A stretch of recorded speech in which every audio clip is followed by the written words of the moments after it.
हम पुकार पुकार के बोल रहे हैं सर, आदमी लोग सुन रहे नहीं है। ये तो जादू वाला तेल नहीं है, ये 108 जड़ी बूटी का तेल रहता है। ट्रंप का एक मशहूर स्लोगन है मागा, यानी make America great again.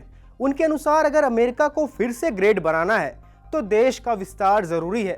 Trump पिछले कई दिनों से कनाडा, ग्रीनलैंड, पनामा नहर का जिक्र कर रहे हैं। वह कई बार कनाडा को अमेरिका में शामिल करने की वकालत कर चुके हैं। ट्रंप की ख्वाहिश है कि कनाडा को अमेरिका का 51वां राज्य बनाया जाए। ऐसा करने से कनाडा के लोगों को टैरिफ से मुक्ति मिल जाएगी, लोगों को टैक्स भी कम देना पड़ेगा। ट्रंप कहते हैं कि कनाडा में बेरोजगारी काफी बढ़ चुकी है, जिसकी वजह से वहां के लोग अवैध तरीके से अमेरिका में दाखिल हो रहे हैं।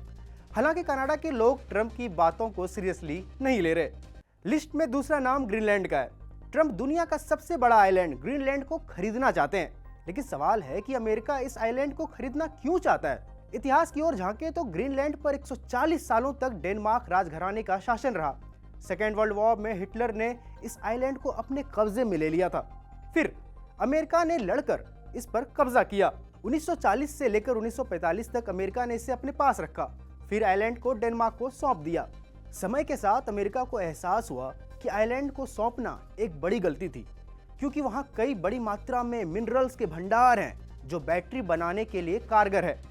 वहीं स्ट्रेटेजिकली चीन और रूस के सैन्य जहाज पर नजर रखने के लिए यह सटीक जगह है। ट्रंप की कोशिश है कि ग्रीनलैंड को एक बार फिर अमेरिका में शामिल कर लिया जाए, चाहे उसके लिए कुछ भी करना हो। लेकिन डेनमार्क के लोगों का कहना है कि sorry, this island is not for sale. Trump के हिट लिस्ट में तीसरा नाम पनामा नहर का है। अटलांटिक महासागर को प्रशांत महासागर से जोड़ने वाली इस नहर को अमेरिका फिर से अपने कब्जे में करना चाहता है। इस नहर को अमेरिका ने ही बनाया था। हालांकि अमेरिका ने इस नहर को बाद में पनामा को सौंप दिया। इस नहर से गुजरने वाले जहाजों पर किराया वसूला जाता है, जो पनामा की अर्थव्यवस्था का अहम हिस्सा है। अब ट्रंप का कहना है कि पनामा नहर से चीन के जहाज बड़ी तादाद में गुजर रही है और अमेरिका के जहाजों पर ज्यादा टैक्स लगाया जा रहा है। अमेरिका की सुरक्षा के लिए ये सही नहीं है, तो इस नहर का मालिकाना हक फिर से हमें सौंपा जाए। अब इस मुद्दे पर पनामा की सरकार ट्रंप की बात से नाराज है। ट्रंप को ना सुनना पसंद नहीं है। अब देखना होगा कि अखंड अमेरिका बनाने के लिए ट्रंप क्या क्या करते हैं।